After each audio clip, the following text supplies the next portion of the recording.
തോട്ടത്തിൽ silver collections, Thottathil arcade, opposite Sayana hotel, TB junction, Muvattupuzha. മൂവാറ്റുപുഴയുടെ ചിരകാല സ്വപ്നമായ നഗരവികസന പദ്ധതിയിലെ നഗര റോഡിന്റെ ഉദ്ഘാടനം വ്യാഴാഴ്ച. 45.2 കോടി രൂപ ചിലവഴിച്ച് നടപ്പാക്കുന്ന പദ്ധതിയുടെ ഉദ്ഘാടനം മുഖ്യമന്ത്രി പിണറായി വിജയൻ നിർവഹിക്കും. 20 വർഷത്തോളമായി വിവിധ കാരണങ്ങളാൽ പൂർത്തീകരിക്കാതെ കിടന്നിരുന്ന പദ്ധതി നിരവധി വെല്ലുവിളികളും പ്രതിസന്ധികളും അതിജീവിച്ച ശേഷമാണ് യാഥാർത്ഥ്യത്തിലേക്ക് എത്തിക്കുന്നതെന്ന് മാത്യു കുഴൽനാടൻ MLA. നഗരവികസനം ഒരു ദീർഘകാല സ്വപ്ന പദ്ധതിയായിരുന്നു. ഭരണപരമായ കാലതാമസങ്ങൾ, സാങ്കേതിക തടസ്സങ്ങൾ, സാമ്പത്തിക ബുദ്ധിമുട്ടുകൾ എന്നിവയ്ക്കൊപ്പം രാഷ്ട്രീയ പകപോക്കലുകളുടെ ഭാഗമായി നഗരത്തിന്റെ വികസന പ്രവർത്തനങ്ങൾ തടസ്സപ്പെടാൻ നടത്തിയ ശ്രമങ്ങളും പദ്ധതിയുടെ പുരോഗതിയെ പ്രതികൂലമായി ബാധിച്ചു. എന്നിരുന്നാലും ഇവയെല്ലാം മറികടന്ന നഗര റോഡ് ഉൾപ്പെടെയുള്ള വികസന പ്രവർത്തനങ്ങൾ പൂർത്തീകരിക്കാൻ കഴിഞ്ഞത് മൂവാറ്റുപുഴയ്ക്ക് വലിയ നേട്ടമാണെന്നും MLA വാർത്താസമ്മേളനത്തിൽ പറഞ്ഞു. നഗര റോഡിന്റെ ഉദ്ഘാടനം വെള്ളിയാഴ്ച വൈകിട്ട് 4-ന് മുഖ്യമന്ത്രി പിണറായി വിജയൻ ഓൺലൈനായി നിർവഹിക്കും. മൂവാറ്റുപുഴ ദീർഘകാലമായി ആഗ്രഹിച്ചിട്ടുള്ള അല്ലെങ്കിൽ പരിശ്രമിച്ചിട്ടുള്ള നമ്മളെല്ലാവരും വളരെ പ്രതീക്ഷയോടെ നോക്കിയിരുന്ന നഗര റോഡ് വികസനത്തിൻ്റെ ഔപചാരികമായ ഉദ്ഘാടനം ഈ വരുന്ന 6-ാം തീയതി 4 മണിക്ക് ബഹുമാനായ മുഖ്യമന്ത്രി തന്നെ നിർവഹിക്കും. ഓൺലൈനായിട്ടാണ് അദ്ദേഹം ഉണ്ടാവുക. അത് നിർവഹിക്കുമെന്ന് അറിയിച്ചിട്ടുണ്ട്. മൂവാറ്റുപുഴയുടെ ദീർഘകാലത്തെ ഒരു സ്വപ്നമാണ് യാഥാർത്ഥ്യമാകുന്നത്. പൂർത്തീകരിക്കാൻ കഴിഞ്ഞതിനുള്ള വലിയൊരു സന്തോഷവും അഭിമാനവും ചാരിതാർത്ഥ്യവും ഒക്കെ ഉണ്ട്. അതിനുവേണ്ടി സഹായിച്ച ഒത്തിരി പേരുണ്ട്. ഇതിനു മുമ്പേ ആ പണിക്ക് വേണ്ടി അല്ലെങ്കിൽ ആ വർക്കിന് വേണ്ടിയിട്ട് നിന്ന ജനപ്രതിനിധികളുണ്ട്. ഇവിടുത്തെ കഴിഞ്ഞ മുനിസിപ്പൽ ഭരണസമിതിയുണ്ട്. അതുപോലെ അതിന് വേണ്ടിയിട്ട് എന്നോടൊപ്പം നിന്ന് പ്രവർത്തിച്ച മറ്റാളുകളുണ്ട്. അതുപോലെ ഉദ്യോഗസ്ഥർ.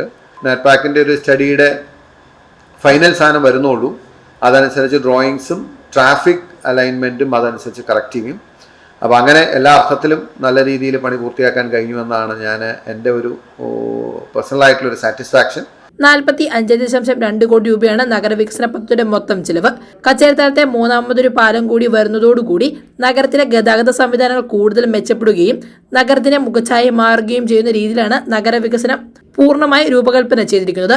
മുറിക്കല് ബൈപ്പാസ് കൂടെ യാഥാർത്ഥ്യമാകുന്നതോടെ നഗരത്തിലെ ഗതാഗതം സുഗമമാകുമെന്നും MLA പറഞ്ഞു. ഇതുകൊണ്ട് മാത്രം മൂവാറ്റുപുഴ നഗരത്തിലെ ബ്ലോക്ക് പൂർണ്ണമായും മാറില്ല എന്ന് പണി തുടങ്ങുമ്പോൾ തന്നെ നമുക്കറിയാമായിരുന്നു.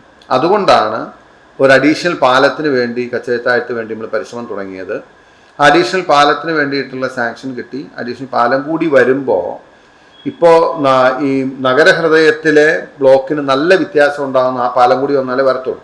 പക്ഷേ ട്രാഫിക് ബ്ലോക്കിന് നമ്മൾ ആഗ്രഹിക്കുന്ന പോലെ ഒരു മാറ്റം മൂവാറ്റുപുഴയ്ക്ക് മൊത്തത്തിൽ ഫീൽ ചെയ്യണമെന്നുണ്ടെങ്കിൽ മുറിക്കല് ബൈപ്പാസ് കൂടി ഓപ്പൺ ആവണം. മുറിക്കല് ബൈപ്പാസ് ഓപ്പൺ ആവുകയും മറ്റൊരു സൈഡിലേക്കുള്ള ബൈപ്പാസ് കൂടി വന്നാൽ നഗരം വളരെ സ്മൂത്ത് ആൻഡ് ഇതാവും. നമ്മൾ വളരെ ഒരു ദീർഘവീക്ഷണത്തോടു കൂടി 1 by 1 ആയിട്ട് കാര്യങ്ങൾ ചെയ്തുകൊണ്ടിരിക്കുകയാണ്.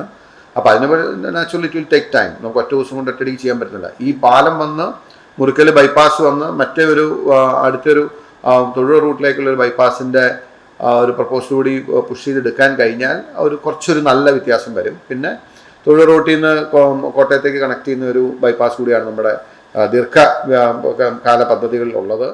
നഗര റോഡിന്റെ നിർമ്മാണ പ്രവർത്തനങ്ങൾ പൂർത്തിയായി കഴിഞ്ഞു. നഗരത്തിലെ ബ്യൂട്ടിഫിക്കേഷൻ വർക്കുകളുടെ ഭാഗമായി ലൈറ്റുകളും അനുബന്ധ പ്രവർത്തനങ്ങളുമാണ് നിലവിൽ ബാക്കിയുള്ളത്. News desk, Muvattupuzha news. അത്യാധുനിക ആരോഗ്യ പരിരക്ഷ.